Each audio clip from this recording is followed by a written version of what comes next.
Hi friends, ಇವತ್ತಿನ ಈ ವಿಡಿಯೋದಲ್ಲಿ ನಿಮ್ಮ ಮೊಬೈಲಿಂದನೇ ಆಧಾರ್ ಕಾರ್ಡ್ ಹೇಗೆ ಡೌನ್ಲೋಡ್ ಮಾಡೋದು ಅಂತ ನಾನು ಹೇಳ್ಕೊಡ್ತಾ ಇದ್ದೀನಿ. ಮೊದಲಿಗೆ ನಿಮ್ಮ ಮೊಬೈಲಿಂದ ಯಾವುದಾದ್ರೂ ಬ್ರೌಸರ್ನ ಓಪನ್ ಮಾಡ್ಕೊಳ್ಳಿ. ನಾನು ಗೂಗಲ್ ಯೂಸ್ ಮಾಡ್ತಾ ಇದ್ದೀನಿ, ನೀವು ಕ್ರೋಮ್ ಬೇಕಾದರೂ ಯೂಸ್ ಮಾಡ್ಬೋದು. ಫಸ್ಟ್ ಸರ್ಚ್ ಬಾರಲ್ಲಿ ಈ ಆಧಾರ್ ಅಂತ ಸರ್ಚ್ ಮಾಡಿ. ಇಲ್ಲಿ get Aadhaar unique identification authority of India ಏನು ಕಾಣಿಸ್ತಾ ಇದೆಯಾ ಅದ್ರ ಮೇಲೆ ಕ್ಲಿಕ್ ಮಾಡ್ಕೊಳ್ಳಿ. ನಿಮಗೆ ಇಲ್ಲಿ ಕಾಣಿಸ್ತಾ ಇದೆ ಡೌನ್ಲೋಡ್ ಆಧಾರ್ ಅಂತ. ಡೌನ್ಲೋಡ್ ಆಧಾರ್ ಮೇಲೆ ಕ್ಲಿಕ್ ಮಾಡ್ಕೊಳ್ಳಿ.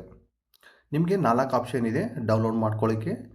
ಇಲ್ಲಿ ನಿಮ್ಮ ಹತ್ರ ಆಧಾರ್ ನಂಬರ್ ಇದ್ದರೆ ಆಧಾರ್ ನಂಬರಿಂದ ಡೌನ್ಲೋಡ್ ಮಾಡ್ಕೋಬೋದು. ಇಲ್ಲ ನೀವು ಹೊಸದಾಗಿ ಅಪ್ಲೈ ಮಾಡಿದ್ದಾರೆ ಅಂತಂದರೆ ನಿಮಗೆ ಇಲ್ಲಿ ಎನ್ರೋಲ್ಮೆಂಟ್ ನಂಬರ್ ಇದೆ ಅಲ್ವಾ, ಇದನ್ನು ಇಲ್ಲಿ ಅಪ್ಲೈ ಮಾಡಬೇಕಾಗುತ್ತೆ. ಸೊ ನೀವು ಎನ್ರೋಲ್ಮೆಂಟ್ ನಂಬರ್ನ ಹಾಕಬೇಕು ಅಂದರೆ ಇಲ್ಲಿ ನೀವು ಅಪ್ಲೈ ಮಾಡಿರೋ ಡೇಟು, ಆಮೇಲೆ ಟೈಮು, ಸೆಕೆಂಡು, ಅವರ್ ಎಲ್ಲ ಹಾಕಬೇಕಾಗುತ್ತೆ. ಸೊ ಅದನ್ನು ನೀಟಾಗಿ ಹಾಕ್ಕೊಳ್ಳಿ. ನಿಮ್ಮ ಸ್ಲಿಪ್ಪಲ್ಲಿ ಇದ್ದಿರುತ್ತೆ, ಅದು ಕೊಟ್ಟಿರ್ತಾರೆ.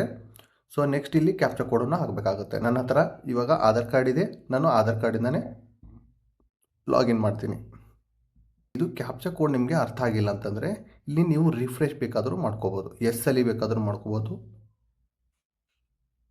ಯಾವುದು ಈಸಿ ಇರುತ್ತೆ ಅದನ್ನು ನೀವು ಸೆಲೆಕ್ಟ್ ಮಾಡ್ಕೊಳ್ಳಿ. ಅರ್ಥ ಆಗೋ ಥರ ಯಾವುದು ಇರುತ್ತಲ್ವ ಅದನ್ನು ನೀವು ಸೆಲೆಕ್ಟ್ ಮಾಡ್ಕೊಳ್ಳಿ.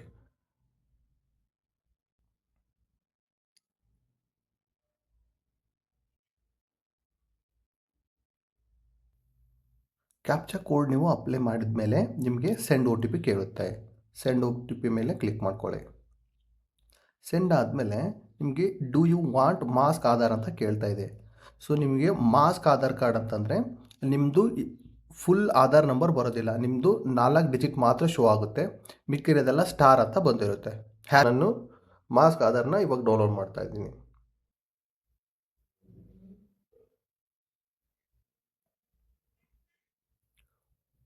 ಒ ಟಿ ಪಿ ನೀವು ಹಾಕಿದ ಮೇಲೆ ವೆರಿಫೈ ಆ್ಯಂಡ್ ಡೌನ್ಲೋಡ್ ಅಂತ ಕಾಣಿಸ್ತಾ ಇದೆ ನೋಡಿ, ಅದ್ರ ಮೇಲೆ ಕ್ಲಿಕ್ ಮಾಡ್ಕೊಳ್ತಾ ಇದ್ದೀನಿ.